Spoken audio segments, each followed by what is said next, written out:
Today on Real Talk with Coach Morton and friends, two good buddies of mine. We got the creator of The Kinetic Link, Raphael Martin, and the assistant track and field coach at Bethune-Cookman, Tyree Price.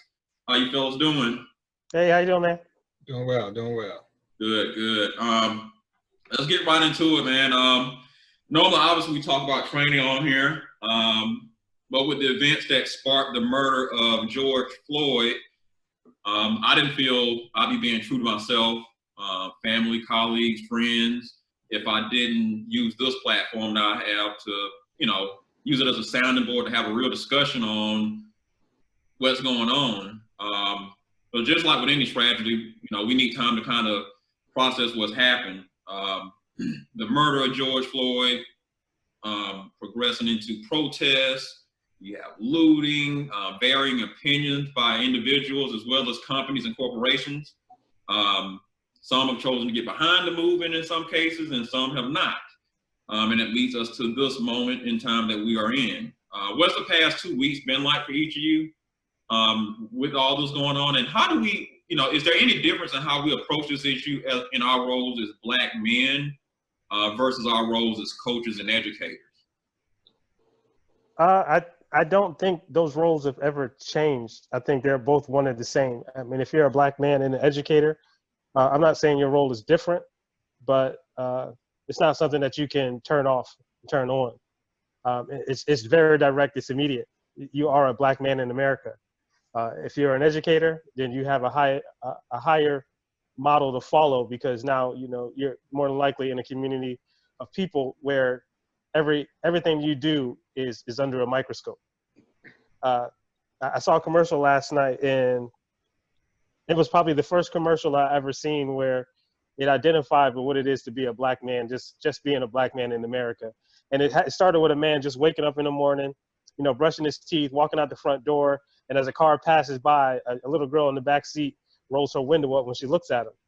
And then it just went through various points in his day where you saw first-person perspective, where he walked into a store and a shop owner, looked at him and then looked at the coworker as if a Black man walked in the building. And then the next scene was him walking through a doorway into a courtroom, and then it faded out, and he was sitting at the top. He was the judge, but nobody's seen this throughout the course of the day of who he really was. They just assumed who he was. So I think when just being a Black man in America, I think that's what you battle is, people have these presumptions of who you are or who you could be, because this is what the media tells us this is what we should be. You know what I mean? That doesn't mean that we're necessarily that thing. So it amazes me how they took off Cops yesterday. You know what I mean? They shut down Gone with the Wind off of HBO. So inherently they knew there was a problem, but they didn't have to do anything about it. We saw in the NFL, Colin Kaepernick and others, chose a silent protest, not against the flag, but they made it about the flag so that the protest wouldn't be valid. But it seems how fast they made a decision that the NFL was now going to side with Cap per se. They made that decision in less than 2 weeks when they couldn't make it in 2 years. So they didn't have to change. The situation didn't have to change. It could have changed, but there was no pressure for it to change. Now the world is under a heightened state of awareness, and these companies are in a mad rush to make sure that they pick the right side, because that's where their dollars come from. It's not just coming from the Black community, it's coming from those who support the Black community. And it really hit home to me when I saw the street painted in Black Lives Matter in DC, facing the White House. Facing the White House. I was like, okay, this is serious. Like, this ain't just another, isolated situation where a Black man was murdered. But I think the thing that really hit home to most of the people watching that video is that you watched a man be murdered for 8 minutes and 46 seconds. Every other isolated situation took maybe 30 seconds, 10 seconds. A shot went off, a scuffle, then a shot went off. You saw this man pleading for his life until it expired. And then them carrying his lifeless body off away. And then you're left to deal with that.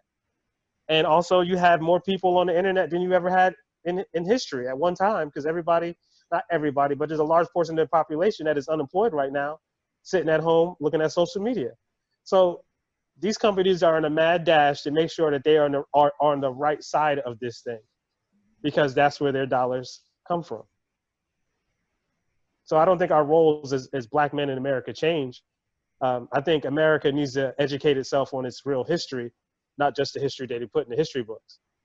Like the atrocities that occurred in America. I think they don't want to pay attention to that. Like, this is not an isolated situation. This is just a situation that they saw. Yeah, I tend to agree. You know, first of all, there's choices that people make, and the things that happen to force them to, like you said, switch their choices. I mean, those companies, I saw Roger Goodell make a statement about being wrong about, Black Lives Matter. And, it's just amazing how people can see what's wrong, but change the narrative to fit their mindset, or, the limited tunnel mindset that they have. I think the climate has kind of been pushed in that direction by our president, somebody that won't hold himself accountable, that'll literally say one thing and then the next week say he didn't say it when it's on camera. It's like you're changing the narrative. You're changing the narrative. You're just flat out lying. And so now you get that trickling down to different companies and different people where, like I said, Cap is kneeling. He's telling you what he's kneeling for, but you're saying he's kneeling for something else. I think in all this, like you said, as black men, as coaches, whatever you want, I mean, we're black men before we're anything else. I think it's important for all of us to understand that no matter what your profession, no matter how much education you got, how much money you got, you're still a black man. And, whether it's a cop or whoever, tries to do something to you, only thing they see is black skin. That's something you can't take off. I don't care how many degrees you got, how many titles you got. I think it's important that we understand that, and that's something that we have to educate our youth on, whether it be our athletes or, if you're blessed enough to have kids, your kids. But we have to let them know that, you understand your situation and understand your environment, because you can't take those off at any point in time. And that's the thing that that's what makes race in America so, for lack of a word, deviant. Because black parents have to educate their kids on how to survive as being African Americans in America. It's crazy. You know what I mean? Like they say, how to make it home safe. Mm-hmm. Like, we have to educate our kids that other races have a certain level of freedom that young black kids don't have. And that's what makes the dynamic so evil to a certain degree. You know what I mean? Like the little kid, like I saw the video of the little girl asking the cop, "Are you going to shoot me?" At 5 or 6 years old, the little kid is asking the cop that. Like, really? She understands the dynamic in her community with the man who looks like you versus the man that looks like us. And she asked that question. But like I said, now I saw, who was it? The coach from Harvard, like literally, like overtaken with emotion because he has a black son. To a degree that I don't have kids, but to a degree that I was in awe. Because as a grown man, and you think about your son, like you don't want your child to die. And here you have a man on the ground with the life being pressed out of him, calling for his mother. Unbeknownst to us, his mother wasn't even alive. But that's all he knew what to do. So those parents that have lost loved ones at the hands of the police, they understand it at a different level, man. But to us, it's almost like business as usual. Like, I was not, when I first saw the video, I was not amazed, because we've seen it so many times. I didn't expect that it was going to make a shift in the direction that it did, where so many different other races and nationalities in other countries took hold of it and said, this ain't right. Yeah. Like, this ain't right. We've had a number, the little 12-year-old boy gets shot in the park by a cop. It didn't get to this degree. Yeah. The situation that happened out here in Georgia where the man literally was lynched in the middle of the street, Chuck pulled up behind him, was somebody recording, that happened in February. Mm-hmm. You know what I'm saying? Like, these aren't isolated situations. These are occurring like on a daily basis. That same day that Floyd was murdered, the woman in the park that like the lady said, weaponized this black man's skin, it happened on the same day.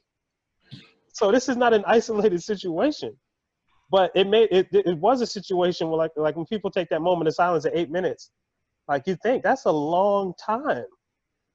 This is not a 30-second situation where you just get shot, you know, gun comes out, boom, actions happen, it's recorded, and, you know, things escalate really quick. No, this is 8 minutes of watching a man be tortured in the middle of the street in broad daylight with people recording, with another cop defending this man and stopping protesters. And it was a moment where the guy that had his knee on this man's neck, you know, wanted to protect his situation, pulled out the pepper spray to protect himself from the people trying to stop him from killing somebody. It's another degree of, it's not uncommon. That's all. In our community, it's not uncommon. Well, I didn't know Tyree had anything to say. I can tell you what caught me off guard about it. The length of time of that this took. You know, it's not a gunshot. You know, you got to look into the guy's eyes. You got to hear Mr. Floyd on the ground calling for help, begging for his life. I've never seen anything like that in my life. Well, I guess, you know, a couple of the other, I saw the Sterling video, but I didn't hear the sound, like, you know,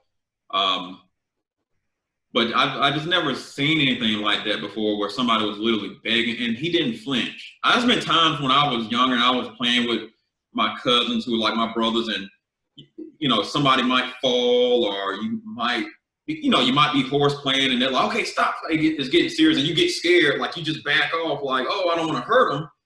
If you got your knee on the back of a man's neck and he's literally saying, I can't breathe, and he's bleeding, and nothing registers to, you know, to stop, to let up a little bit, it was like I don't want to call it, not a hate crime, but it was a hate crime, but it was a crime of passion. And that's what I was going to say. If I was to choke you out, they would call that a crime of passion. Yeah, I mean, somebody walks in the house and stabs somebody 30 times. When the detective finds the body, they're like, this was a crime of passion. They weren't in here just to take stuff. They had the intimate relationship. They had to. That to me made it kind of, and it's coming out now that him and Mr. Floyd worked. I guess they were in a bar together, something they had a run in. So, you know, stuff is starting to come together now. But that's what bothered me about it. I just, you know, to watch the life be sucked out of somebody's body like that is, you know, I don't want to see it again. I've seen it, and I don't want to see it again. It's very bothersome, to say the least, and I'm a grown man, but that's what bothered me about it a great deal. I think a lot of things that you see with the cops or police officers, that what kind of bothers me about things is, when is the point that when you have a person subdued, they're under control and they can't do no more harm, but yet you're still applying force to a situation. When you got the cops on them, they're on the ground, what can they do to you? You know, but yet you're still adding more force or pressure to a situation. That happens a lot, even not just that situation, but a lot of situations where the person is subdued. They can't do anything more, except maybe they at some point they may can run, but what can they have no arms, so they ain't gonna go too far. We all know that. Far as coaches, arms and legs got to move together. So with respect to the question with the coaches, not too much changes as far as even looking at the black man or anything, but as coaches and educators, nothing really changes. This being probably a little bit more. Think what we do as coaches and educators is teach. So I'm hoping that we get from this is being in a position, we're in a position where, like, if you're coaching track and field, it's about, you got to show them what they're doing wrong, show them what the mistakes are, and then correct those mistakes and show them how to get this better. And I think that's what we have to do as coaches and educators, is like, make sure that you're showing what the mistakes are, you know, and then correcting those, and then showing the corrections of those mistakes. Now, understanding as educators, like math, if I did a problem for a certain student and they're still not getting it, is more than one way to show, to get to an answer, and you have to find the right way of showing that to get to, so they understand, okay, I get it now, you know. And I think that's what society needs. Like, okay, we've been seeing this stuff for so long. Well, it's been shown for so long, but yet people weren't really interpreting it and getting it and having an understanding. And I think with the pandemic that came in nationally, worldwide, people have an opportunity just to stop and have no other distractions going on. So my eyes are glued on to whatever is there, because now I have no choice but to look at what's going on. And I think that, you know, this incident hit worldwide, yes, but then it also brought out that those people seeing what's going on here, but then understanding what's going on in their country, where they are, and they've been faced with the same things. And so now they're starting to fight, because they've seen from the United States and oppressed people finally going up and fighting back some way, somehow. And it's like, well, it gives them more than, well, okay, they've been silent for so long over there in the United States. So now that the uprisings are coming, then we can say something and make this a global strive for the same thing. Yeah. Well, I mean, it's, you know, a fight against injustice, and it's been beautiful to see the entire world, you know, just a rainbow of people out there protesting. And like you said, what it boils down to is these corporations now have to worry about their bottom line being affected. So I'm interested to see, you know, I see the statements that a lot of these companies and corporations have put out, but I'm interested to see what action, what things are being put into place. I mean, I know there's been a couple different, you know, the Marines banned Confederate flags on certain bases. The Minneapolis Police Department banned the chokehold. New York State Assembly passes an Eric Garner chokehold act, making it a felony for police to injure or kill anybody using a chokehold. And obviously, most recently, NASCAR removing the Confederate flag. You know, some of the rumblings and things I'm hearing online by black-owned, you know, from black-owned companies, and promotion to send athletes to HBCUs. So I'm just interested to see what all this leads to. Now, I'm not sure how this I hope it doesn't sound controversial, but you know, you hear a lot where people say, well, the cops are fear for their lives, you know, and I understand that. You know, you as a cop, you're in a rough thing, so you might feel like, but imagine if you've been oppressed and been feeling this way as a black male, or not even just the male, just black people overall, or those who are minorities who've always felt some type of way.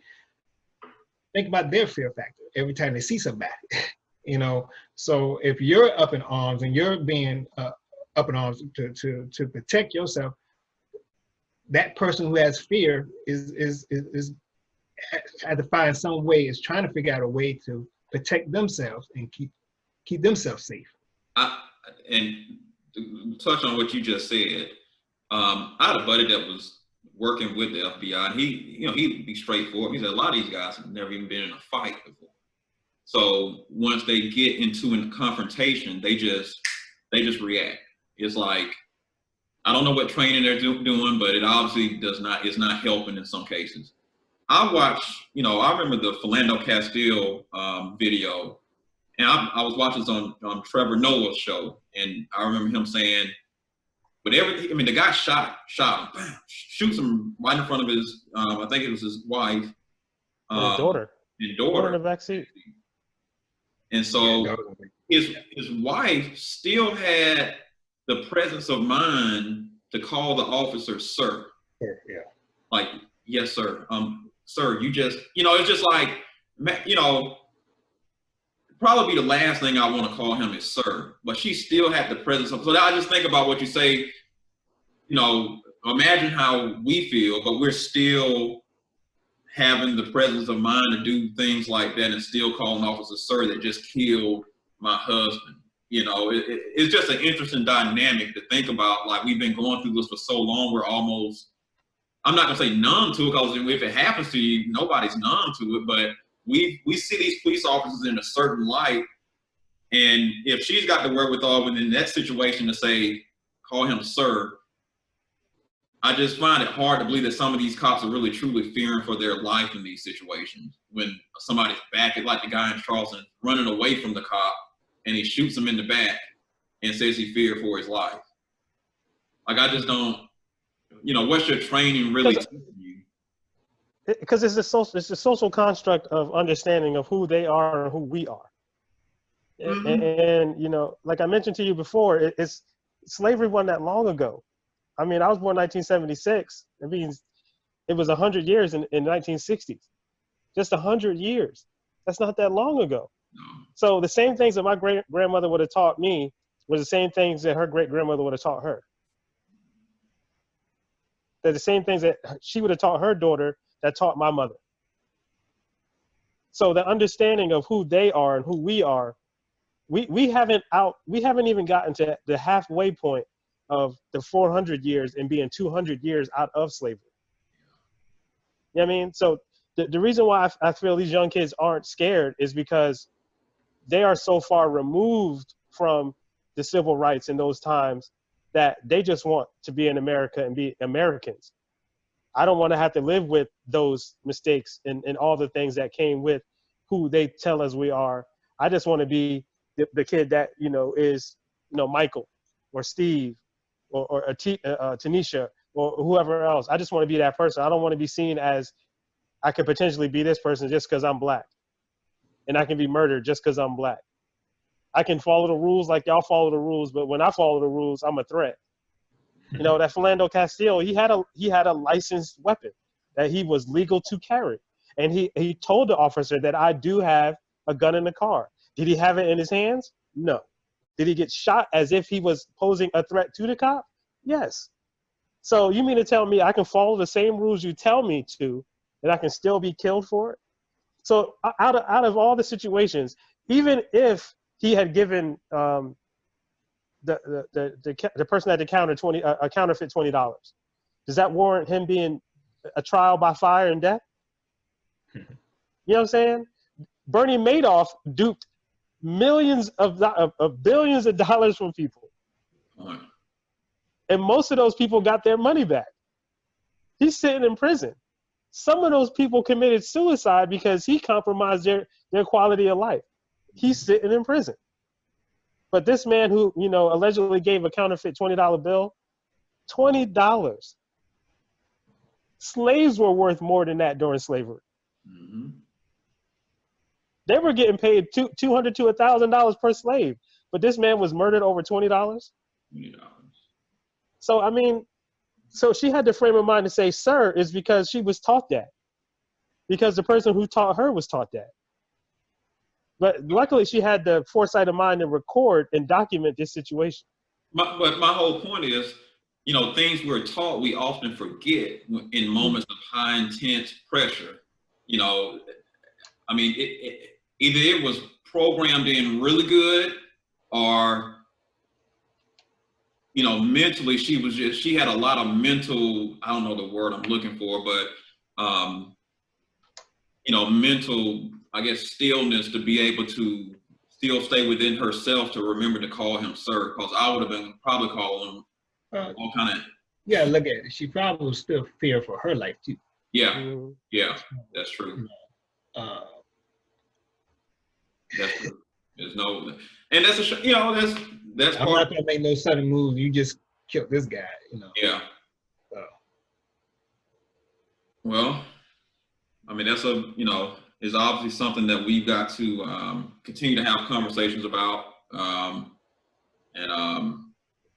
you know, hopefully we can. I feel like we can get past this. I feel like there's a movement going on. This generation, I've said it before, I'll say it again. I think this generation is the most inclusive generation I've ever seen in my life. Even, you know, I don't consider myself old. I'm older than them though, and you know, they're just very inclusive, and you see it in these protests. You know, I think the difference between civil rights protests and now is the amount of color that's out there. You know, I mean, you see whites, blacks, Hispanics, China, you see everybody out there protesting together. And I think that's beautiful. And that's what, like I said, these corporations are now having to go back and redo things, you know, and I think that's a great start, you know, and we just got to make sure, you know, the pressure stays on, because like I said, you said earlier, Rafael, they have to make the changes now. They, you know, they didn't have to at first. Now it's affecting the bottom line. They got to make changes. And I think,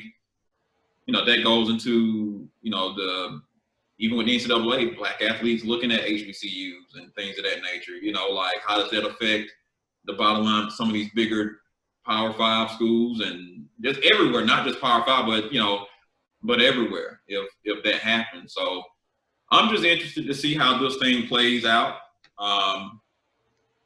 And the only thing with that is once they finish up and get the attention, I still say that there has to be an agenda on task of what, once we get to the table and we're here to talk and discuss everything, not just coming out throwing stuff in there, is coming up with an agenda of what needs to happen from this point, what is wanted, what is needed, and coming out, because, you know, Group A has this, Group B has this, Group C has this, and then everybody's in, and they're not on one accord.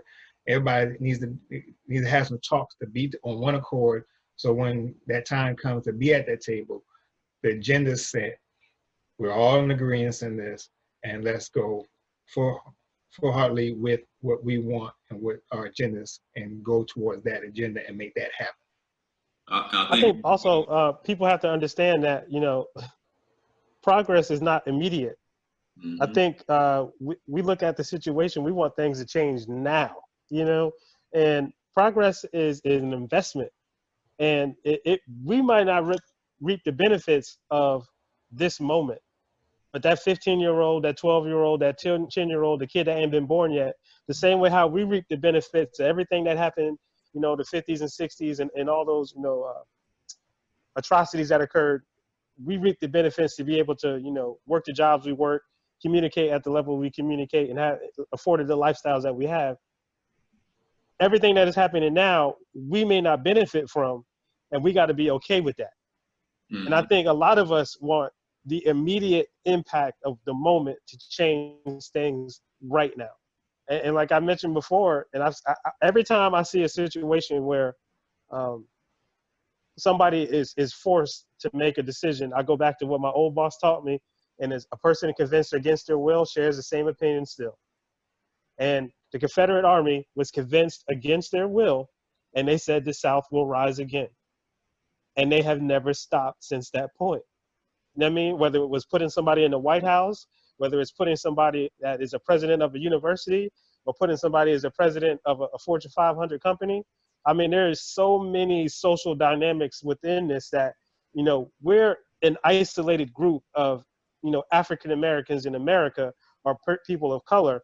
But I mean, there's so much in history that we don't even know what to look at, that it's not just racist Southern people who, you know, are tied to the South that don't like black people, don't want to see them move ahead. I mean, not to get off topic, but Operation Paperclip, we brought a bunch of Nazis over here and gave them jobs and allowed them to live in America. They still had that same sentiment. You know, they still raise kids in the South with this same attitude. So, I mean, we have a deep well to adjust to allow, you know, people of color to be in America and have the same rights as an American should have. When you look at another American, when the pulse pulls over another American, you know, I mean, when you apply for a loan as an American and not just an African American or an Asian American or a Mexican American, you have the same inalienable rights as an American to prosper, build wealth, move in the neighborhood you want to move, start a business that you want to start, and fail or succeed. As an American in America, it's not going to be an immediate situation. But like I said, I see a lot of companies. Chase is out there offering, you know, loans to black women, entrepreneurs. I mean, I see all these commercials, a new commercial every day. So I don't know if they already had them saved up, was waiting for this moment, or they said, "Hey, we need to get this. We need to get on the bandwagon." Yeah, they're getting ahead of the. So I mean, it's the social construct of the whole notion of the ask, and that's what I've heard a lot of. You know, what is our ask? What is our ask? When we get a seat at the table, I mean, we still asking, and it's we in the 2000s. So, I mean, it's not something that just one group of individuals want. I mean, we all are starting at a different point. You about to get me started. Yeah, it's just we're all starting at a different point. No. All of us here are college graduates. Yeah. My brother, my first year of college, my brother's first year of prison. He had a different point. You know, his ass ain't gonna be my ass. Well, like, Snoop just realized he had the opportunity to vote. He's 50 years old. That's part of the problem. For years, and Brandon, we talked about this before. For years, we've been doing a lot of asking. You know, everything we do is ask, and we've always been denied when we ask. It's that time. This probably the generation of group that's out there now is tired of asking and is tired of listening to what their parents and grandparents asked for, and like, hey, it's time to put in and let's start the demand. You know, we've done asking, and how far has it gotten us? You know, so now it's demanding that these things need to be done. These changes. There's not going to be any change without inconvenience. That's just the nature of life. Without some kind of stress, there can be no progress. I mean, even you talk about working out, that's all working out is a stress, you know, and you rest and then you get better. I mean, that's what this nation is under right now. It's under a hard workout. And I'm hoping and praying that it comes out better on the other side. It looks like it is. So, you know, I applaud all those people out there protesting and doing what they're doing. I have nothing negative to say about the protests. I think that they are needed, and I think it's working. Like I said, like Rafael said, there's going to be down the road benefits long term, and then I think we are going to see some short term things, but I don't think the full feel. I mean, changing people's mindsets. Like I said, if somebody was taught something since they were young, it's going to be hard to change a mindset. But businesses and structures and companies can change, you know, and that can lead to some big things as well. So, I mean, we'll see where it leads. Did y'all have anything else on that subject matter? I think it's going to be a process. I mean, history shows us it'll be a process. It's not immediate. We want it to be immediate, and that'll be the frustrating point, and that's when people will lash out. But you know, physics is equal and opposite force. So as much as the world is making this shift, those people the best thing that, and this is a controversial statement, the best thing that Trump did was allow racists to feel comfortable. We know who they are. And yeah, and they came out, they out in the open. Then this situation occurred. All their friends know them. You understand? So when you have white people calling out their friends, their white friends, you know, putting them on blast on social media, I mean, the world's in a different place.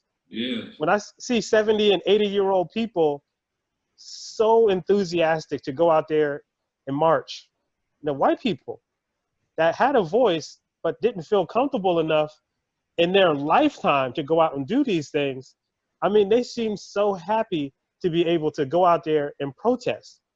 Because I've always wanted to say something, but the world would not let me say it. My friends would look at me different. Mm-hmm. You know what I mean? That hits home a lot different than, it just being us on those in those lines.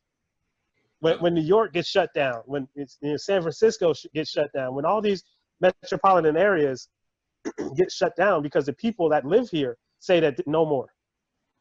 It's in a different place. You can't help but it's a different place. Yeah. Well, obviously, like I said, we want to move this subject to something we were talking about before we got on air. What do you guys think about the current? I've been seeing Facebook posts about level 1 and things of that nature. What do you guys think about the current coaching education model in the U.S.?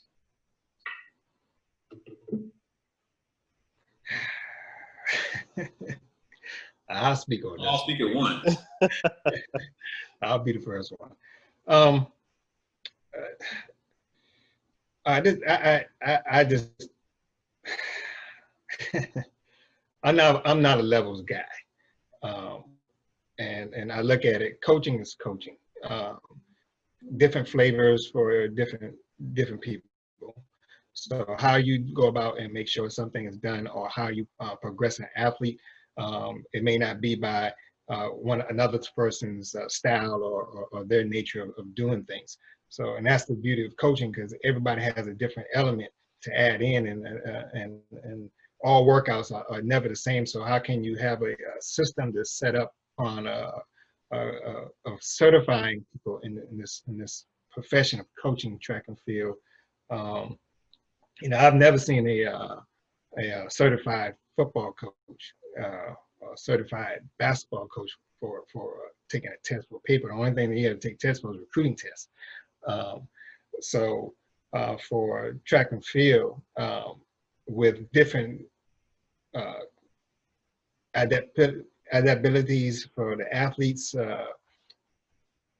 I just don't understand the levels. And then, level 1 is kind of for the USA coaching thing. Level 1 is, a baseline thing for all of the sports. But then when you get into level 2 and say you're going to do more into individualized event areas instructions, what one person does may not be what another person does, but yet we're going to give you this test. We want you to learn what we do, and then we're going to certify you in that. But then when you get back to your program, you're not doing what that stuff done. You're doing what you do anyway. So what's the purpose of certifying? Now, I do believe in certifying for safe sport, making sure that people are in position to where they're not going to harm youth or anybody in the thing. But the certification for who teaches the long jump the best over here, or the triple jump, or the 100, or shot put, I just don't see an understanding of what it is. If I wasn't a level 1 coach or a level 2 coach or whatever, but yet I have a person who's at the Olympics, I think I'm a pretty good coach, or I got a person at the trials or at nationals who's placing at nationals. That certification doesn't tell me that I'm a good coach. The product of what I put out there, what I produced, and that tells you that this person is a pretty good coach. May not be the best, but he's a pretty good coach. He does well with who he has, he or she has.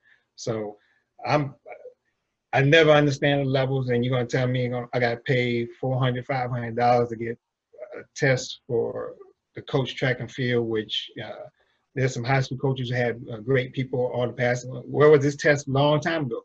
So throughout the great coaches in the past, they weren't level coaches, but yet we're putting ourselves in a confine that you have to be certified. And even the coach at the on the U.S. Teams and stuff like that, you have to be at a certain level to get a manager spot or anything. You have to have your certifications. That makes no sense. If I coach an athlete to get to the trials and able to be on the team, I think I'm pretty good coach, a pretty type of coach to go out there and coach an Olympic team if I did it with this, or if I had a mass group of people who are on the maintenance team. But yet, because I don't have a level 1 or a level 2 or a level 3 certification, that makes no sense for why I cannot be a part of the Olympic coaching staff. And with that said, I mean, I got my level 1 certification when I first started coaching because that's what they told you to do. Mm-hmm. You know, I was told by my coaches, you know, go get your level 1, you know, then, you know, get your level 2, blah, blah, blah. And then, you know, I get a letter from USATF telling me that, you know, in the next month, my level 1 won't be valid. Now, I got years under my belt in coaching now, have had some success, had kids go to nationals, you know. So now my level 1's not valid and I have to retake level 1. How does that work? So when does my experience and the level of success equate to this certification? Because even in university setting, you can get an honorary doctorate and ain't been through a lick of school. Just because your experience in the world and the successes you had shows that you are capable of performing and are knowledgeable about this subject. So, I mean, like I said, I'm all about education, you know, learning, because I want my kids to do well. So I know in order for me to, you know, have better kids, I have to educate myself. Now, if I coach the way that they want me to coach, does that make my kids better? Or does learning how to coach my kids better make me a better coach? You know what I'm saying? Now, I'm like I said, I'm all about education, and I think a lot of the stuff that they give is great on the exercise science stuff. I mean, it's because it's science-based, but you can't really test a person on their ability to coach by, you know, yes or no answers and A, B, C, D choices. When it comes to exercise science, that's education of the human body. That's completely different. When you come to coaching, I mean, coaches are your problem solvers. I mean, every kid ain't coming to you at the same point, at the same level, with the same understanding, and you having the ability to take them from point A to point B and figuring out how to get to B is what makes you a better coach. But what works for me may not work for you because you don't teach it the same. Yeah. You know, you might have an inherent understanding of it, but if you can't teach it like I teach it to the kids that I teach it to, that doesn't make my style of coaching and my philosophy of coaching the holy grail of coaching. What worked for them, worked for them. And then they wrote it in a book, and then everybody said, well, since it worked for them, it must be. I mean, Clyde Hart is a great coach, has had, you know, world record holders and stuff like that, but his system may not work for the kids that I have. Mm-hmm. So me just writing down all his workouts and putting it in a system for a year don't mean at the end of the year, my kid's going to run 45, 46 seconds. Oh, I'm all for coaching education. I'm not for making it mandatory for anything. I think it should be a choice because quite honestly, some people need the guidance. And, you know, I got my level 1 when I first got in. That was one of the qualifications to get the job that I got. And one thing I always look for I think it's great for younger coaches. Because it shows they're willing to invest in themselves and better themselves. That's a great sign to me in a young coach. As you get older and you start to coach and, you know, have some success and you start to learn, I shouldn't have to go backwards and get another certification. But also within that certification, only thing I'm doing is regurgitating something that somebody told me to learn for these 2.5 days or however long you're there. And I think, you know, we always talk about in track and field, don't have a cookie cutter program or don't just go do somebody else's program. Yeah, it looks like that's what we're doing when we do level 2 and so on, is they're teaching us something that we're not going to use. We just got to be able to repeat it to them, you know, and make a program based on what they tell us to make, send it back to them, and they say, okay, you can coach. Let me give you your certification now. And that don't mean I can coach. It just means I listened to what you said, and I know how to write it down, basically, and apply it to a kid, but that don't mean I know how to coach, you know. I guess for me, I'm more of an apprentice style, you know, coach. I'd rather learn by doing. And I think that's how the best experience is experience. And I'd love to see it take that kind of an approach. You know, having some years of experience of really coaching, you know, not holding somebody's clipboard. I don't know how they would know someone was coaching. I mean, I'm just being honest. I know, I've been offered jobs where I was going to be somebody's assistant to the assistant, and I would have been, you know, raking the sand pit and, you know, holding the clipboard. I'm not doing that, you know. So I don't know how they would be able to identify, you know, that the years were good years, and you actually learn, and you're actually a good coach, you know. But I'm not against it. I just don't think it should be mandatory, like you said, to be on the USA, you know, Olympic team staff or something like that. I don't think that should be, you know, what it is. I heard Tom Selleck say, don't rate me by what my athletes did, rate me by what I gave them to get there. You know, one of the truest statements, one of the statements that just stick in my head to this day, is because I think about that all the time, and I'm like, man, regardless of what I have some kids, you know, run really fast. I had Differs Alberg his second year at ETSU. He went from running 10.8 before he got there to running 10.3 2 years later. And when he ran 2.3, it was the trashiest race, and I was the most upset coach at the meet, you know.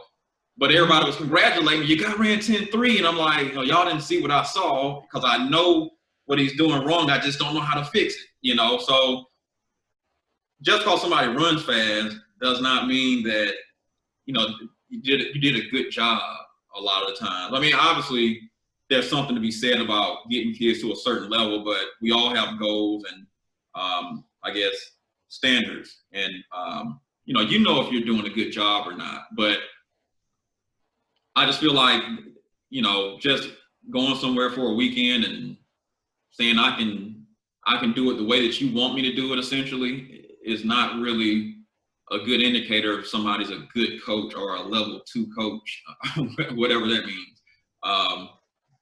I think there needs to be some sort of a revamp. I don't know if you want to say a revamp, because I like it. I just don't think it should be mandatory to hold a position with USA, with any kind of teams or anything like that. I think they need to use something else to look at that kind of stuff, to give you those kind of positions, not if you're level 1 certified or level 2 certified. I think with I'm gonna say this. I'm gonna put people on blast without saying anybody's names. I mean, I've seen a lot of level 2 coaches who are horrible coaches, you know, horrible, you know. And I've seen people with level 1s who don't even got a level 1 and coaching their butt off and having these great athletes and stuff. So what's the difference between having a certification and not being certified? If you can coach, you can coach. If you can get a person better, you can get a person better. Now I understand, again, within restrictions, with knowing how to not make sure you're not injuring somebody and stuff like that, safety precautions, all that has to be put in place. You know, yeah, before I got my level 1, you know, I took a 10.8 guy and got him down to 10.3. You know, so jump. I don't want to talk about jumps, but it doesn't matter if I had a certification. I did a certification because people say I need to do a certification. You know, outside of that, would it still put a stain on me of not being a good coach if I didn't have a certification, but yet I'm producing everywhere that I've gone, or every whatever I have, I've made better. So when it comes down, I think probably more people need to get certification in learning biomechanics to understand those things, because that's not really taught a lot. So getting that probably would be good if you can get an extra level of that, teaching-wise, of biomechanics. I think that may be a thing, but to teach a person how to coach an event, You know, that, and just how you say it, it's dialogue. When you go out, when we go to conventions, we go to different things, it's talking to people. Well, what are you doing here? Well, what are you doing there? Yeah, you may not apply all those things that you get, but yet you're building your training regimen. I could take this and I could take that. That fits to what I'm doing right now. And that gives me another layer to put on into it. And then, you know, I hate when people say, well, I don't feel like giving out workouts because you may not be doing the same workout, same type of athlete. Yeah, I know that. We may not be doing the same workouts. And you give me a workout, if it's 3 sets of 3 reps of 150, and I want the guys to be at 15 seconds to 16 seconds.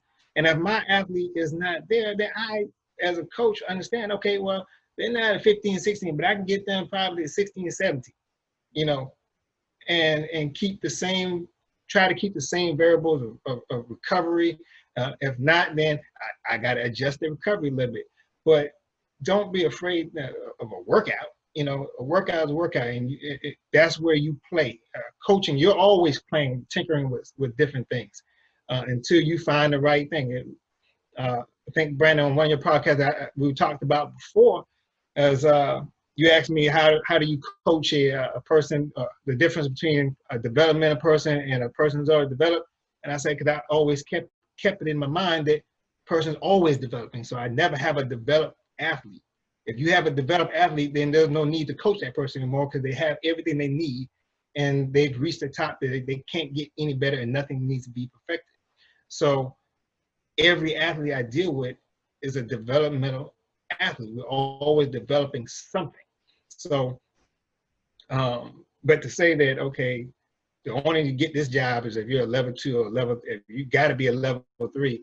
Well, just because I didn't write a book or an article or a thing like that, does that say I'm not a good coach or I'm not worthy of coaching athletes? That makes no sense. That's why levels don't mean anything to me in track and field as far as certification. It's like, can you produce or can you not produce? Mm-hmm. Can you get the most out of your athletes or can you not? You know, if you can't, then you need to get out of the sport. Point blank. If you are, praise to you, keep doing what you're doing and help educating other people of the role you came and did it with, you know. Well, I'll go back. I heard Vern Gambetta say, just because you're certified don't mean you qualified. I think that, you know, that's not a knock on certification. I personally think they're great. I just don't think they should be mandatory especially after you had a certain amount of experience and a certain amount of success. But, you know, that's the way the system chooses to do it. But like I said, I'd rather people look at my work, not even my results, but my work. Ask me for my program and ask me to explain it to you. Because like you just talked about a workout. And I've told other coaches, you know, there's a million different ways to do 5 times 30 meters, you know, like what am I emphasizing within that workout to the athlete, you know, and that depends on the athlete. So, you know, those are the kind of questions I'm asking when I'm talking to coaches, you know, yeah, what's the workout, but what are you emphasizing within that workout with that athlete? You know, if I'm asking questions, you know, those are the kind of questions I want to know is not necessarily the what, but the hows and the whens and the how much recovery, how did you build up to that workout? You know, like, because one workout's not going to make or break you, but one workout can get you hurt, is what I always tell my kids. And I tell the coaches that don't just do something out of the blue because you saw Allison Felix or, you know, one of these great athletes doing it. You know, you got to kind of know from what they came from to get to that point. And like I said, you got to know what they're emphasizing within that workout. So I think that's big for me. Did you guys have anything else to say about our coaching education system? Well, this is a topic I wanted to get to. In the United States, what is our sport missing? Why is our sport? I saw Carl Lewis on Flow Track, I think it was yesterday, And you know, he was talking about how there are too many post-collegiate athletes, and it's hurting the sport. It's hurting the funds and the money. I guess the prize money. And I've never run professional, never had a professional athlete, so I don't know. I can just talk about it from a spectator point of view of what I like to see on TV. But I'll let you guys go first about what you think our sport is missing, or why is it not as successful as other sports when it's the most participated sport on the high school level. It's highly participated in, but why is it not? You know, why are those same kids that are running the 100 not going? Half of them don't know who. I'll ask my kids who is Tori Bowie, and they don't know. I'm like, how do you not know? You know, at this time she's the fastest woman in the world. You know, and I'm like, how do you not know who that is? And what's missing? In y'all? I don't think it's not on TV enough. I mean, not just on TV, but we don't got no trading cards. We don't. It's a lot of things that these kids. I used to have a conversation with the kids on my team. You know, we sitting down there watching the finals. They know every player, you know, every starter, the hometown, their mama name, you know, where they went to high school, and they can't name the top 5 people in the U.S. in their event. Mm-hmm. So I mean, it's one thing is it doing track and field. It's a whole other thing to be a track and field athlete. Yeah. So I mean, a big qualification for me was, you know, when you're out recruiting and you're on campus and, you know, admissions bring a kid to your office. Hey, coach, this kid wants to be on the track team, such and such, blah blah blah. So I was like, hey, I introduced myself. So what event you do? Oh, I'll run the 400. Can you name me the top 5 high school 400 people right now? Nah. Then we don't need to talk. If you can't name me 5 people that are better than you in your event, that means that you ain't trying to be the best in your event. So this is Division I. We got people in the Olympics at this level, and you know nothing about the sport. So I mean, that's the difference. We don't put it on these kids to understand. The one thing you did an interview with Bev Kearney, and she talked about Sonia Richardson, and she talked about how much she took it upon herself to research the sport.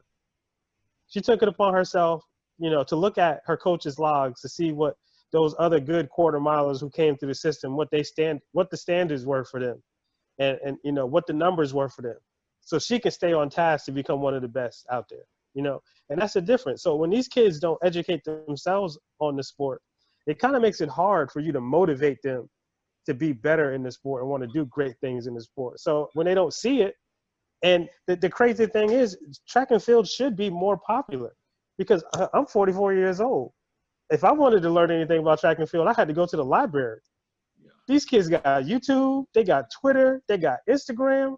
I mean, they can have a conversation with the elite athlete in their sport right now. Okay. That right there, what you just said. So many avenues to just access the sport.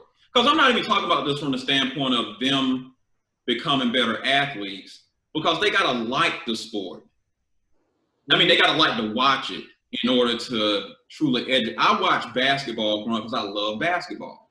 It wasn't really me going to the library or studying film. I just watched it because I love basketball. I love watching. I was a fan. Same thing with football.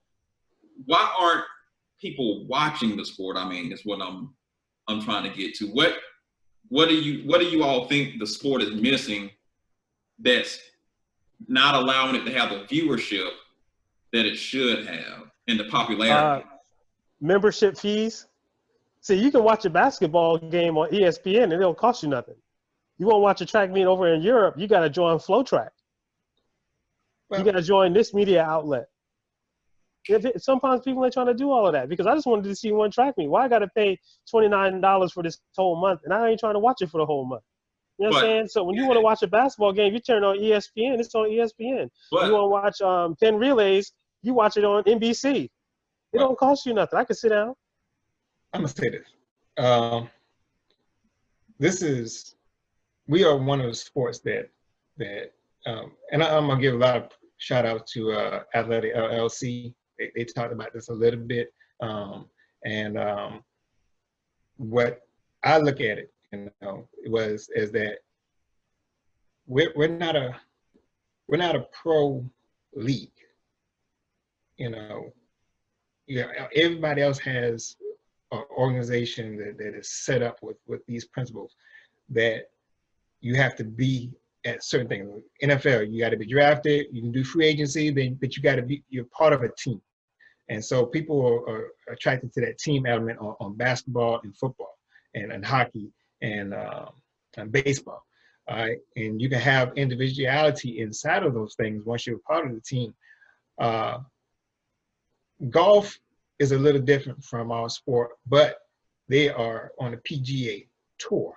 You have to, not anybody can just join the PGA tour. You have to meet certain criteria to be a part of that.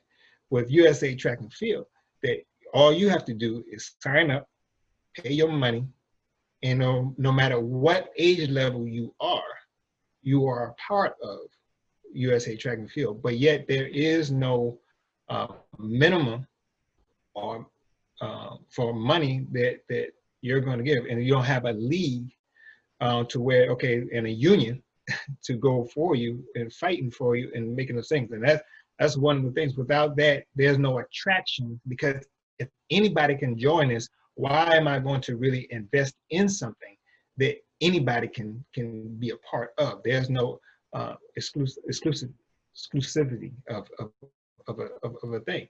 So I think if you put in that parameters, and even with the pro sports, those people who are getting who are pros, you know, pros in other leagues still get a paycheck outside of things. Pros in our sport are sponsored most of their money. If you are, you know, get that sponsorship of money, you know, besides gear. So if we're going to make that transition to garner more people, it's like you have to really recognize yourself that not anybody can just get in here. It's not a formation just to sign up and you're in, and pay I forgot what the cost is now, but pay that money and you're in from the what they got, midgets or sub-bantam levels all the way up until the seniors. Mm-hmm. You know, so that's not in football. You know, you got small things, you got the little league and stuff like that, but those are different leagues till you get to your pro side of things. Our pros still got jobs, I guess. Yeah. Some of our pros still got full-time jobs. Yeah. Every other sport, you know, if baseball, person is a baseball player. That's all they do, baseball. If they want to get a side job, this is for them. It makes some extra income, this smaller income, but throughout the year, I'm going to get paid from baseball. But same thing basketball, same thing with football. I hear what both of you are saying. This is my 2 cents on it. I think our sport is, I mean, right now they're running as fast as anybody's ever run, but viewership is probably as low as it's ever been. Now, one thing I can remember, and like I said, I can only talk about it from the viewpoint of a fan right now. I'm going to take my coach hat off. In 1996, and I'm talking about the Olympics, Michael Johnson gold shoes. My grandmother knows nothing about sports, no sports at all. She sat on that couch every night to watch Michael Johnson. And I remember she called me, the man with the gold shoes is about to run. Come in here. And we'd all sit down and watch Michael Johnson run, you know. And then the next year, him and Donovan Bailey had the big showdown in Tokyo, the 150 meter match. And 2 things. Well, first of all, that was huge. I mean, there was rivalry, there was storyline. What messed it up were the broadcasters. They were horrible. I mean, if there's the least bit of trash talk in track and field, we're frowned upon for some reason. But that's what people want to see, because nobody gets mad at LeBron James if he dunks on somebody and yells at them. But in track and field, Houston, LSU, 4x1. I remember them showing that on ESPN all because of the finish and how the reaction to the last 2 sprinters. And it's like, I remember, you know, Usain Bolt racing against Tyson Gay. They broke into ESPN middle of the day and showed that race, and Tyson Gay beat him. There was a storyline there. It's just people going out there running. My mom does not know how fast the world record is. She just knows there are 8 guys out there running. They cross the line and they go to the next event. and there's nothing to grasp onto or talk about. There's no storyline, there's no rivalry. Every major moment in track and field, Carl Lewis, Ben Johnson, you know, when you talk about the Russians back in the day going, you know, with all the doping going against everybody else, there's always got to be some sort of a storyline. Every sport has some sort of a narrative. And for the past few years, I've watched track meets and I'm just like, I know what's going on, you know, and I know when somebody runs a fast time, but I can sit down with my cousin or my mom and they'll watch it and they won't even know what to be excited about because there's nothing to be attached to. And I feel like our stars, we talked about registration fees. I can't tell Flow Track not to have a registration. They got to pay their bills, you know. Now, that's our only way to view it because ESPN don't care to view it because the majority don't care to watch it. So it falls back on if NBA viewership goes down, we're not going to blame TNT. We're going to blame the players because they have to do better. I don't think our athletes have to run faster. I think they have to give the average fan something more to look at. I think Noah Lyles is doing a good job of trying to be an entertainer. But let's be honest, I saw a Twitter exchange last year when he beat Christian Coleman in the first race of the year. And I guess he was dancing and stuff. And they kind of got into it a little bit, you know. It got interesting. Then it died out. And it was just like that. I just felt like, hey, I'm not saying they got to go out there and hate each other. I mean, but if I'm on top, I'm calling you, Rafael, if you're my rival, hey, man, let's make money. Let's put on a show. That's what the boxers do. I'm spitting in your lane. You know, I'm being disrespectful. I'll be the bad guy, you be the good guy, or vice versa, but we're going to make money, you know, and I think. You know what race had the biggest prize purse last year? Which? In U.S. grounds, the race that had the highest payout last year. Which one? The fastest 40. It had nothing to do with track and field. But it was won by somebody who ran track and field. So that's the problem. We don't internally hype the sport up. Why haven't one of these football players been put in a real race yet? I don't care if it's a 60. Put whoever in a real race with real track and field athletes. So the storyline is, let's show these football players what real speed looks like. Like, well, Christian Coleman did that at Tennessee, though. When they did that, you know, they had to run the 40. I'm talking about a race. Like, but they don't run the 40. I mean, they don't run no further than a 40. So, I mean, worth of speed. Whatever you want, bring down to 50. Yeah. I don't. But even if it's a 40, okay, 40 then. But whether you win or lose, the eyes are on the track. You know, is all I'm like. That's all I'm trying to really. The storyline is let's show these guys what real speed is. Hopefully we win. Either way, the eyes are on the track. Whoever holding the torch for us at that moment gotta come through. You know. But I feel like there's got to be there's got to be some sort of a storyline. But Nike ain't gonna let Christian Coleman go out there and take no race that they can't make no money on. Well, I guarantee there'll be money. If you're talking about the NFL, there'll be money involved. I can't picture an NFL player getting out there unless there's some money involved. That's. I think that if y'all remember, well. Rafael, you should remember this. Foot Locker? No. Dr. Leroy Walker did a series, and it was either it was broadcast on CBS or it was ABC or NBC, one of the three. They used to have things that was in North Carolina and other places that they had track meets going on, and it was visible, and it was carried by a network station, and that's when a lot of things were great, or not, I ain't gonna say great, but good during track and field. You had an eye, and it was almost every week there was something going on, or every 2 weeks something was going on at TV. So it gave people. So now it's on TV. I can look at it. I can empathize rather than not seeing it, but just 4 4 years, every 4 years, or you know, every now and then, every 2 years.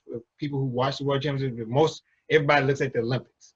So you're looking for every 4 years. Okay, this is the only time I'm going to get into this and sit down and look at, you know, track and field, you know, on top of everything else that's going on with the swimming and everything. But then they had something there. So if you were able to make smaller leagues and get the TV rights for those things and make sure that you had a good amount of your top athletes, and then sprinkle it in with not just your top, but that second tier, third tier athletes to garner more attention. So one with all tiers of people is saying, okay, this is realistic. I have a shot to try to get there. Rather than it's being a top tier people, all top tier, then okay, it's just monetarization for just those few athletes. Let that person who that third tier or second tier person be able to come up with some prize money by beating one of those top tiers that day, you know. And this is what, you know, how track and field like we got right now for the regional setup for Division I is like, hey, every given day, hey, you better be on your P's and Q's every day you step on the track, because if not, then you don't advance. So for that day, you just got beat, you lost your check for that certain event. So it has been done. It's just we just lost our way. One of the most epic battles that we know in far as pros, you know, Carl Lewis and Mike Powell, the big jumps. You know, in college. I think it was college. Remember, it was Stringfellow and was Stringfellow? Stringfellow, Peyton Lister. Yeah, and look, going at it, you know, Miguel Pate, you know, all these guys. I'm looking at from the jump realm. That you have this big. I think it's Walter Davis and somebody went at it as far as they were talking a lot of trash and they were going back and forth on jumps and who was going to get the furthest. That is needed, you know. There has to be, as you said, Brandon, a little bit of trash talking to add into it. And you know, remember when Michael Johnson and Maurice Green, Maurice Donovan Bailey. Oh yeah. Was 150. Yeah. You know, everybody wanted to see that. You know, just so happened Mike pulled up. You know. But that was the most watched at that time. Don't quote me on this. I think that was the most watched event on cable TV history at that moment, or something like that, up until that moment. Because you're dealing with more individuals. So if you have two primetime people going at it, I'm going to watch. The same thing with boxing. If Mike Tyson fights Joe Blow, who wants to really see that? You know, you might want to see Mike Tyson now because he's old, but other than that, take a shot Mike Tyson in his prime, you know, well, you want to see Mike Tyson no matter what back in his prime. But then once he started losing and stuff, you know, like we want to see the real fight. We want to see the Mike Tyson versus Holyfield, Mike Tyson versus Lennox Lewis at that time. When you see Floyd Mayweather, you really don't pay attention to Mayweather, the other people you don't know nothing about. But the big name person, you're going to come in and you're going to watch it. When he fought Conor McGregor, I was watching. I knew he was going to win, but it was a narrative. It was, you know, they were both bad guys for the most, obviously. I mean, Floyd, you know. I'm saying, with that, you're not going to get the same audience that you would get with a Floyd and a Pacquiao. You know what I'm saying? The stage is elevated. You're going to get that viewership. So if it's with a Christian Coleman and a Justin Gatlin, it's going to spark a little bit something there. It's going to spark it for us because we know who they are. But the way you reach that outside crowd, they don't know who they are. You got to reach that crowd. I'll tell you when the viewership changes. The viewership changes. What's the kid that I can't think his name right now from Texas, the sprinter at Georgia? I can't think his name right now. The white kid? Yeah. I can't think of his name. Yeah, the high school guy. Yeah. Yeah. Now the narrative, the narrative changes when he goes up against Christian Coleman. Yeah. And is it if you don't beat him, is it within a step of him? Yeah. The narrative changes completely. Yeah. All eyes go back to track and field. I promise you it'll change. Well, it's been a long time since you had two U.S. sprinters, that were the best, that were going at it. I mean, it almost happened with Tyson Gay and Justin Gatlin, but they just kept missing each other for some reason. It hasn't been, in my lifetime, there hasn't been a white 100-meter sprinter challenging a black 100-meter sprinter. That can't, if they played it, you got to play it right, though. Like, that's it. I think you got Grant Holloway and the kid from Kentucky. I mean, man, like, we got plenty of Mike Tysons out there on the track. Yeah. They're prime.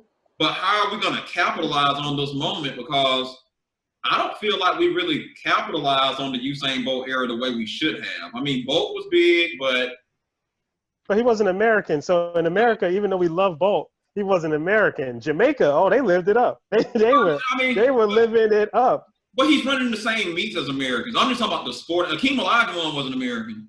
I mean, a lot of great athletes aren't American that Americans are familiar with because they're just in the sport dominating. No, but he was on a team that people had loyalty to the team. The team. See, track and field is, you got to like that sprinter. You know what I'm saying? So once you have something that people aren't used to, it'll bring a dynamic. Because I saw how, they flocked to this kid down there in Texas. This kid is the fastest kid in the world. He's white lightning. He's this, and the kid is a great athlete. I mean, 27-foot long jumper, 10 flat in 100, wind aided 9. I mean, phenomenal times. This is something that we have not seen in my lifetime that has occurred, in our sport at the 100-meter level. Yeah. And seeing what he did indoors, it would have been really interesting to see how this outdoor was going to all play out. Because I think he might have made the Olympic team. Yeah, that's true. He got a shot. Yeah. Yeah. So I mean, the team concept, like you said, I think it was 2 years or 3 years ago, at Florida Relays, University of Southern Cal came over thing. Man, there were so many people in that stand because they knew that the powerhouse of Florida, they knew the powerhouse of University of Southern Cal, and then the other schools that were there, Miami, all these schools in there. Hey, this team from the West Coast who had a great team is coming over here with their, a top-ranked 4x1, and it was a show. So that crowd, I was on the infield, and I'm watching it all the way around. Was that the year that Oregon came to? Huh? Was that the year that Oregon came to? USC, Oregon, and Florida? Yep. Oh, that was nationals right there. So when you put together the entities there, and that's why, again, I told you a lot of things is a team area. So when you push that and pump that up, say, hey, 2 of the top teams in the nation, 2 of the top 5 teams in the nation from the West Coast, it's coming over here. We got already 6 or 8 of the teams in the top 10 on the East Coast over here.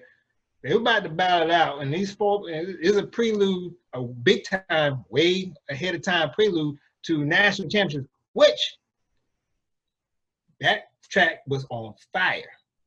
But and also, that crowd did not leave those stands. They watched everything that was put out on that track. But outside of nationals, that was probably one of few times in history that USC head black coach, Oregon black head coach, Florida black head coach, that they all were at the same track meet running this at that time outside of nationals. Narrative. And Kentucky, another black head coach. Yeah. You can't. That's the thing about it. It's like you can't really.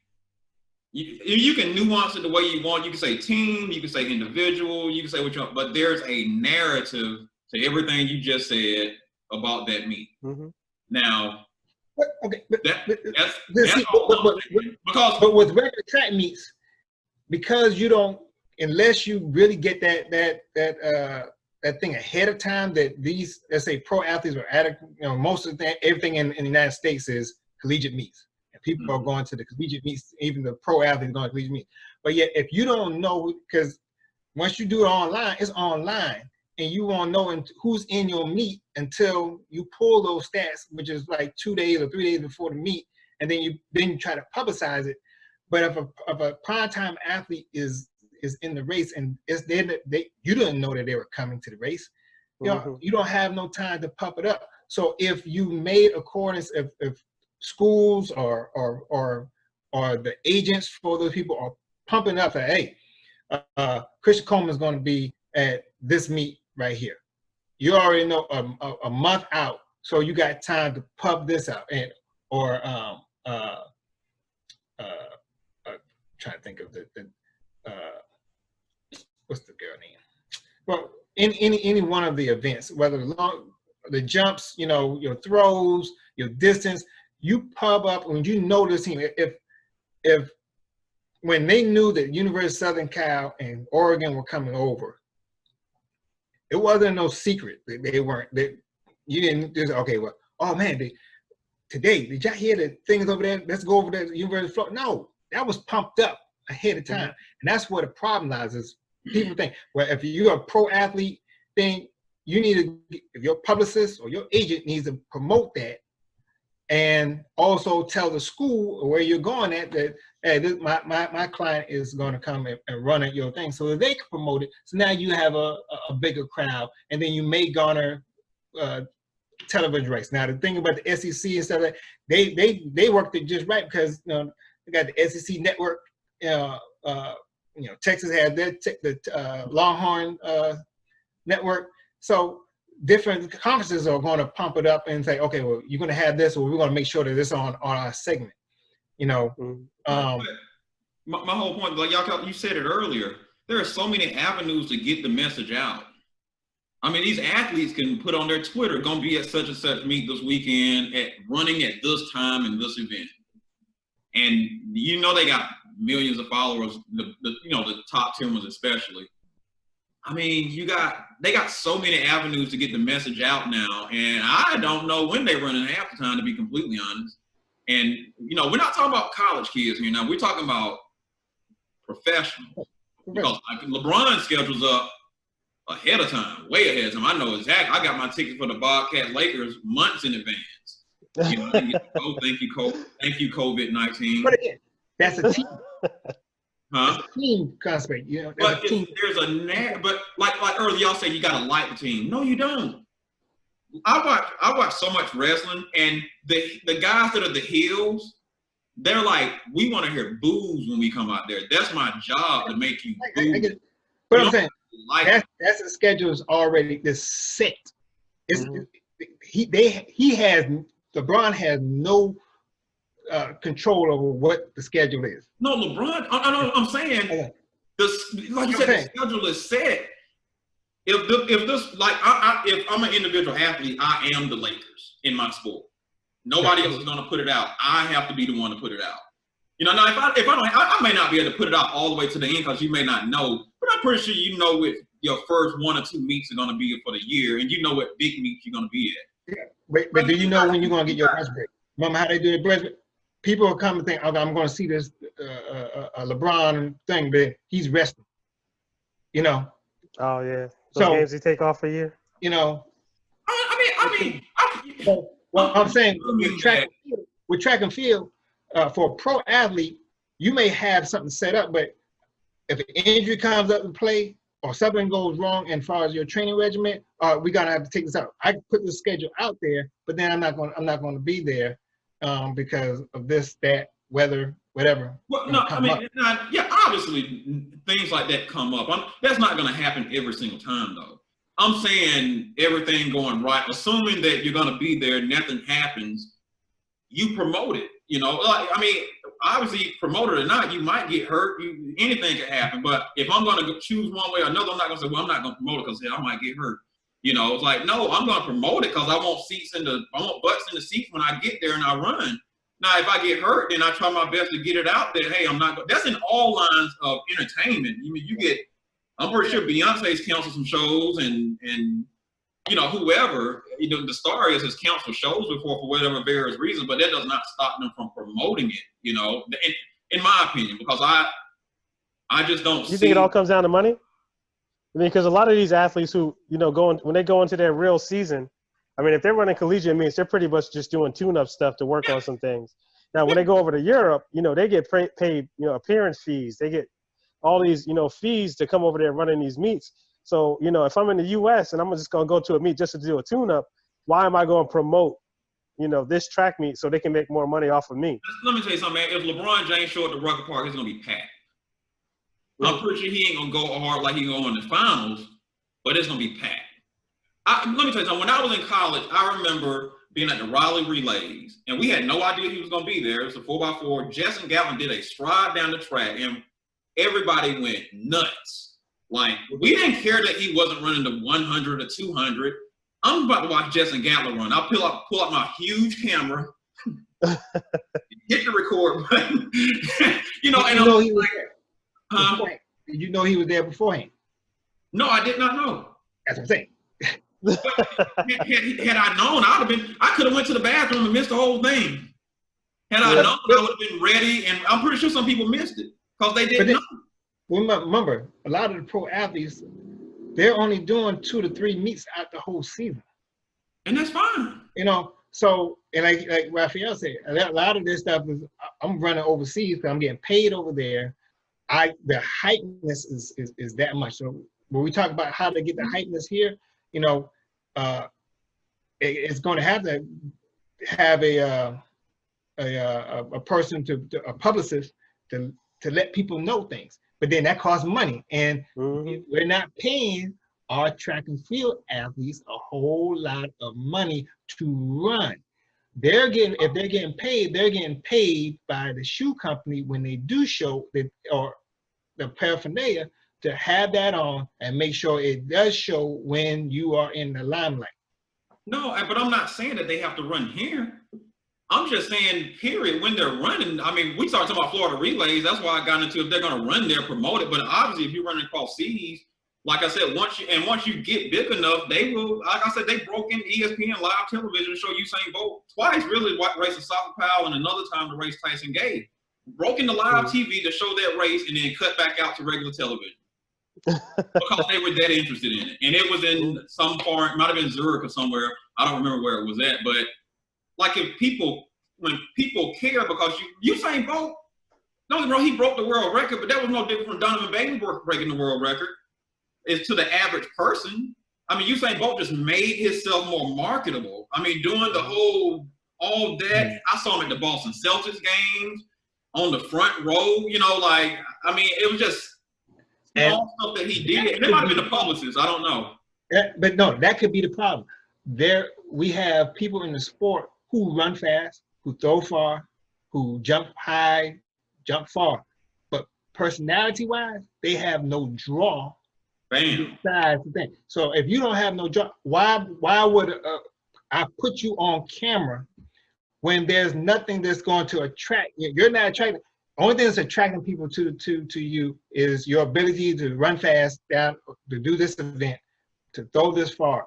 But yet your personality it's not shining through. Is not your strong point, and that's where the cameras need to see that, which is going to bring in viewership because either antics, your flamboyancy, or something, or trash talking, wherever it is. Narrative. That's what I'm saying. So you want to turn track and field into the WWE? but I mean, call it what. I mean, I'm not saying they got to go out there and spit on each other and stuff, but. I'm just saying narrative. That don't mean it's got to be negative. It could be positive. I'm pretty sure there's going to be a lot of lights and camera on Allison Felix with the baby situation and her coming back. There's a story there. It don't got to be negative. It's just, and that's natural. She ain't really got to do anything. That's going to make money on its own. But everybody ain't got that situation. So if you don't, you look at primetime Deion Sanders, I'm not saying go get a Jerry curl and, start talking trash, but he made his own narrative, is what I'm saying. Usain Bolt made his own narrative. Noah Lyles, I'll give him some credit. He's at least trying to do something. He's entertaining. He's just not walking off the track. He's got the hair, the socks, the dancing, and stuff like that. And I just feel like more of that helps our sport. You probably want to find a different way to do it. Like I said, whether it's a storyline, whether it's beef between two athletes that act like they don't like each other, but they really cool behind closed doors.